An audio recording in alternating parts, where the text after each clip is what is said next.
બનાસકાંઠા જિલ્લાના સુઈગામ તાલુકાનું મસાલી ગામ દેશનું પ્રથમ સરહદી સોલાર વિલેજ બન્યું છે.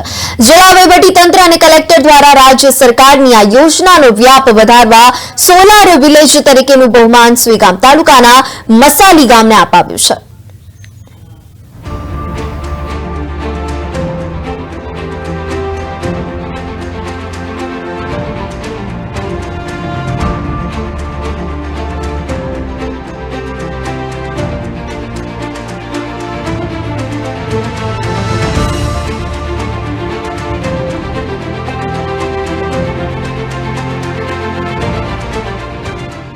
કુલ 800 લોકોની વસ્તી ધરાવતું મસાલી ગામ પાકિસ્તાન બોર્ડરથી 40 કિલોમીટરના અંતરે આવેલું છે. જિલ્લા વહીવટીતંત્રના પ્રયત્નોથી આ ગામ સંપૂર્ણ સોલાર આધારિત ગામ બન્યું છે. ગામના કુલ 119 ઘર પર સોલાર રૂફટોપ લગાવવામાં આવ્યા છે. રેવન્યુ વિભાગ, યુજીવીસીએલ બેંક અને સોલાર કંપનીના સહયોગથી 1 કરોડ 16 લાખનો સંપૂર્ણ પ્રોજેક્ટ સ્થાપિત કરાયો, જેમાં પીએમ સૂર્યઘર યોજના અંતર્ગત 59.81 લાખની સબસિડી, 20.52 લાખ રૂપિયાનો લોકફાળો અને 35.67 લાખ CSR થકી પ્રોજેક્ટ અમલી બનાવ્યો. અહીં 119 ઘરોમાં કુલ 225.5 કિલોવોટ વીજળી પ્રાપ્ત થાય છે, જે દરેક ઘરની જરૂરિયાત કરતાં વધારે છે. આપણા દેશના માનનીય પ્રધાનમંત્રી શ્રી દ્વારા 1 કરોડ જેટલા ઘરો ઉપર સોલાર રૂફટોપ લગાવવાના ટાર્ગેટ સાથે પીએમ સૂર્યઘર યોજના શરૂ કરવામાં આવી છે, જે અંતર્ગત બનાસકાંઠા જિલ્લામાં જે રણ પાસેના સરહદી ગામોના જે વિસ્તાર છે એમને આ યોજના અંતર્ગત આવરી લેવા માટે એક પાયલોટ પ્રોજેક્ટ શરૂ કરવામાં આવ્યો હતો.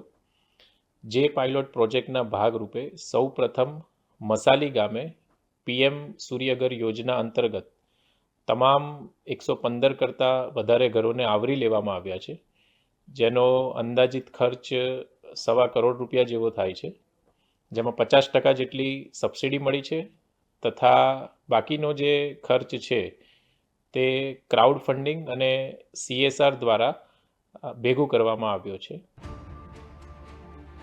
રિન્યુએબલ એનર્જીનો ઉપયોગ કરી દેશને ઉર્જા ક્ષેત્રે આત્મનિર્ભરતા અપાવવા અને સસ્ટેનેબલ ફ્યુચરના ધ્યેયને પરિપૂર્ણ કરવા કેન્દ્ર અને રાજ્ય સરકાર દ્વારા સહિયારા પ્રયાસના ભાગરૂપે ગુજરાતમાં પુનઃપ્રાપ્ય ઉર્જા ક્ષેત્રે કેન્દ્ર અને રાજ્ય સરકાર દ્વારા પીએમ સૂર્યઘર મફત વીજળી યોજના અમલી આપવામાં આવી, જે અંતર્ગત રહેણાંક અને ઔદ્યોગિક એકમમાં સોલાર પેનલો દ્વારા સૌર ઉર્જાનો ઘર વપરાશના ઇલેક્ટ્રિક સંસાધનો માટે ઉપયોગ તેમજ વધારાની વીજળીનું વેચાણ પણ કરી શકાય.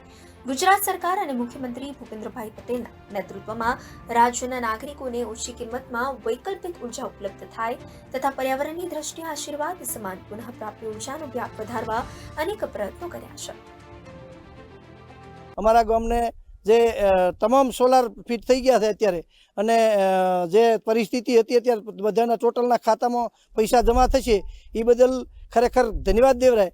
એનો સરકારને ધન્યવાદ આપીએ અને ડેપ્યુટી કલેક્ટર સાહેબને અને અમારા ગઢવી સાહેબને, પ્રવીણદાન ગઢવી, ખૂબ એમણે મહેનત કરી અને અમારા ગામને સોલાર આપ્યો છે. એ બદલ ખૂબ ખૂબ એમનો બધાનો આભાર.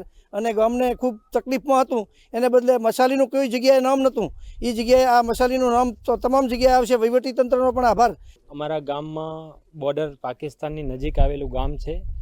ઘણોને અહીંયા કને બહુ એવો એરિયા છે જે ડેવલપ નથી થયેલો, છતાં પણ તંત્રની, સરકારની અહીંયા નજર પહોંચી, આવા નાના ગામમાં નજર પહોંચી અને આખું ગામ 119 કનેક્શન યુજીવીસીએલને જે કનેક્શન છે બધામાં સોલારથી સજ્જ કરવામાં આવ્યું છે. અને આખા ગામમાં આર્થિક સહાય પણ મળી શકે, કારણ કે જે યુનિટ વધશે એ જમા થશે એમના ખાતામાં જમા થશે એટલે એમને આર્થિક સહાય પણ મળશે. અને બીજું કે એમને નવું એક સાહસી એક કામ કર્યું છે, એ બદલ સરકારશ્રી અને બનાસકાંઠા કલેક્ટર મહેર પટેલ સાહેબ શ્રી અને સોઈગામ તાલુકાના પ્રાંત અધિકારી IAS કલેક્ટર શ્રી કાર્તિકે જીવાણી સાહેબનો ખૂબ ખૂબ આભાર. રાજ્ય સરકારના બોર્ડર પર આવેલા ગામમાં 24 કલાક વીજળી મળી રહે તે હેતુથી જિલ્લા કલેક્ટર મહેર પટેલના અધ્યક્ષ સ્થાને આ માટે કમિટી બનાવવામાં આવી છે.